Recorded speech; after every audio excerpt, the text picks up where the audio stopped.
L'objectif, c'était simple, hein, c'était d'avoir une grosse vague à Teahupoo et pas ailleurs. Du coup, avec Kevin Bourez et tous les copains, j'ai essayé de m'initier déjà au début avec Nicolas Litam qui nous a bien aidé avec Kevin, hein, qui nous tirait, qui nous donnait sa vision de la vague et tout, et du surf tracté.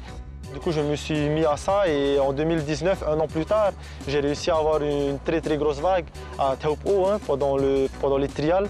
Quand tu surfes une vague comme ça, quand tu te dis que tu aurais pu mourir, c'est sûr qu'après tu te dis que ouais, c'est bon, je pense que c'est le début d'une nouvelle carrière et tout. Et le surf, c'est très difficile. Là encore, le surf m'a prouvé que c'était très difficile, même si tu prends une des plus grosses vagues à Teahupoo. Franchement, je m'attendais à être déjà nominé pour la XXL Award.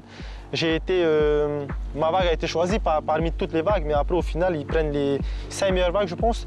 Je pensais faire partie des 5 meilleures vagues en regardant les autres vagues du monde. Et puis, c'est pas arrivé, c'était une déception. Et là encore, remise en question, voilà, c'était du up and down à chaque fois dans le surf. C'est sûr que j'attendais quelque chose, mais au final, j'ai pas eu grand-chose, quoi. C'est très difficile de gagner sa vie dans le surf, malgré ce qu'on dit à côté, malgré les publicités qu'on fait et tout. Tout le monde pense que tu peux vivre de ça, mais à l'heure actuelle, le nombre de surfeurs qui vivent de ça ici en Polynésie, il n'y en a pas beaucoup.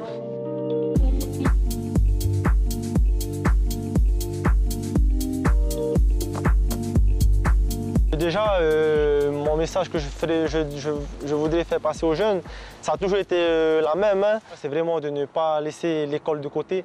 C'est ça en fait qui va assurer une meilleure vie plus tard. Le sport, c'est bien de faire du sport, tu t'amuses jusqu'à un certain âge, mais après, il faut penser à l'avenir.